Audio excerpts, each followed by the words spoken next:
안녕하세요. 필리핀 소식을 전하는 필리핀 교민 뉴스 필리핀입니다. 뉴스 필리핀 첫 방송에 함께 해주신 여러분들 정말 고맙습니다. 오랜만에 마이크 앞에 앉아서 뉴스를 뽑고 관련 스크립트를 정리하려고 하니까 정말 새롭네요. 앞으로 매일 아침 필리핀 소식들을 정리하면서 하루를 시작하도록 하겠습니다.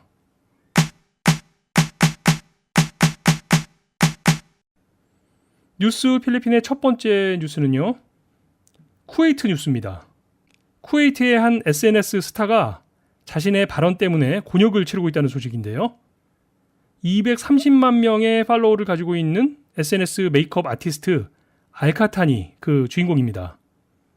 최근 한 영상을 통해서 필리핀 헬퍼들에 대한 비하 발언을 한 것이 문제가 되고 있습니다. 알카탄은 필리핀 가사 도우미들을 어떻게 하루 쉬게 할 수 있나 라고 말을 하면서 자신이 없는 집에 이 헬퍼들을 둘 수 없다고 얘기를 했는데요. 못 믿겠다는 얘기죠. 이런 이유로 필리핀 가정부를 더 이상 원하지 않는다는 내용의 영상이 공개가 되면서 일이 좀 복잡해졌습니다. 쿠웨이트와 필리핀은 필리핀 OFW들 문제로 외교 마찰까지 있었던 걸 다들 기억하실 텐데요. 필리핀 가정부들이 쿠웨이트 내에서 폭력의 피해자가 되고 심지어 살해되는 일까지 벌어지면서 필리핀 공관이 나서서 각 가정에 일하고 있던 필리핀 가정부들을 구출해내는 일까지 있었죠. 쿠웨이트 내 상당수의 OFW들을 본국으로 송환시키면서 양국 간 긴장이 높아졌던 사건이었습니다. 이후 대사를 소환하기까지 했던 양국의 외교 마찰은 OFW들에 대한 쿠웨이트 측의 처우 개선이 약속되면서 일단락되는 분위기였는데 이번에 또 이런 발언으로 문제가 발생된 거죠. 지난 5월 이후 쿠웨이트 정부는 필리핀 근로자들에 대한 권익 보호 조치를 시행하고 있는데요. 이런 조치가 그들을 고용하고 있는 일부 쿠웨이트 사람들에게는 그리 달갑지 않았던 모양입니다. 조치라고 해봤자 매주 1회 휴식일을 준다거나 여권을 필리핀어 본인 스스로가 보관하는 정도의 일인데요.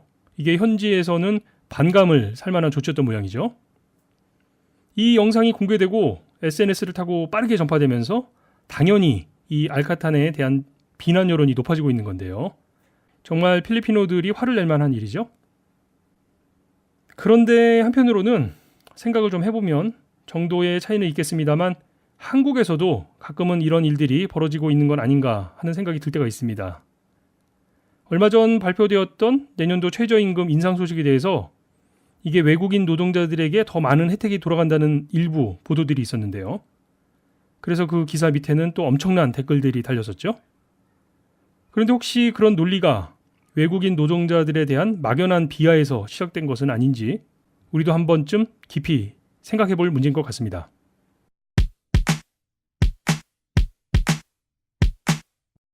다음 뉴스는 아로요 전 대통령에 대한 소식입니다. 이제는 전 대통령이라고 하지 말고 하원 의장이라고 불러야겠네요. 팜팡가 지역 하원 의원인 글로리아 마가파갈 아로요 의원이 하원 의장으로 새롭게 선출되었다는 소식입니다. 2001년이었죠. 에스트라다 전 대통령 시절에 부통령에 당선되었던 아로요는 에스트라다, 에랍의 탄핵으로 대통령직에 오른 뒤 재선에 성공을 해서 2010년까지 약 10년에 가까운 기간을 대통령 자리에 있었던 인물이죠.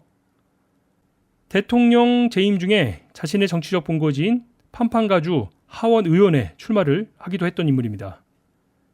이 아로요 의원이 지난 월요일에 있었던 대통령 국정연설 소나에 앞서 기습적으로 하원 의장이 된 건데요. 하원 의원들이 투표를 통해서 의장을 선출하는 거야 전혀 이상할 것 없는 일이지만 이 전 하원 의장이었던 알바레즈 본인조차도 아로요가 의장 선서를 마칠 때까지 자신이 하원 의장에서 물러나게 된 것을 몰랐을 정도였으니까요. 뭔가 자연스럽지 않은 일들이 있었던 것은 분명해 보입니다. 그래서인지 일부 언론에서는 이 상황을 하우스쿱, 의회 구테타라고 표현하기도 했습니다. 우리의 정서상, 아니죠. 우리 정서뿐만 아니라 필리핀의 정치사에도 이렇게 전직 대통령이면서 하원 의원이 되고 본인도 모르게 의장직이 교체되는 일은 없었던 것 같은데요. 덕분에 연방제 법안과 집권 2년 두테르테 대통령의 의정 연설보다 아로요의 하원 의장 선출이 더 크게 뉴스의 주목을 받았던 것 같습니다. 오늘은 방송 첫날이라서 어떤 뉴스를 전해드릴지 고민을 좀 했었는데요. 마지막 뉴스로는 날씨 얘기를 빼놓을 수 없을 것 같습니다. 비가 정말 많이 왔죠. 보통 태풍이라고 하면 비도 그렇지만 바람도 많이 불곤 하는데 지난 한 달여 동안은 그냥 딱 비만 계속 내렸던 것 같습니다. 마닐라 내에서는 곳곳이 침수되고 여러 곳에서 수재민도 발생을 했는데요. 특히 쾌존시티 뒤쪽의 마리끼나와 까인타 지역은 메트로 마닐라 내에서도 가장 낮은 지역이라서 이 지역을 가로지르는 마리끼나 강의 범람 우려가 높았던 것이 사실인데요. 다행히 강물이 넘치지는 않았지만 여러 곳에 비 피해가 있었던 것 같습니다. 어제 페북 뉴스그룹에서도 전해드렸던 것처럼 중부루손 판가시난 지역이 재난지역으로 선포되기도 했는데요. 필리핀 기상청 파가사의 발표에 따르면 아직 필리핀 동쪽 해상에 비구름이 더 남아있다는 소식입니다. 내리는 비야 어쩔 수 없겠지만 예년에 비해서도 몇 배 더 많은 비를 뿌리고 있는 올해 우기철에는 안전과 개인 위생관리에 더욱 신경을 쓰셔야 할 것 같습니다. 한편 한국 날씨는 1994년 이후 가장 더운 날씨를 기록하고 있는데요. 기억하시겠지만 1994년 여름은 북한의 김일성이 죽은 해입니다. 그해 방송국 뉴스에서는 아스팔트 위에서 달걀을 익혀서 후라이를 만드는 영상을 보여주기도 했었는데요.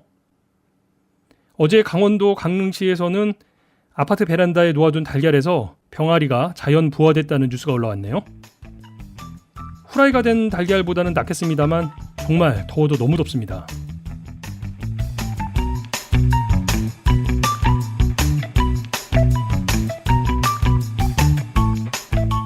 오늘 뉴스 필리핀이 준비한 소식은 여기까지입니다. 건강하게 하루 잘 보내시고 저는 내일 다시 알만한 뉴스, 알아두면 좋을 소식들을 가지고 찾아뵙도록 하겠습니다.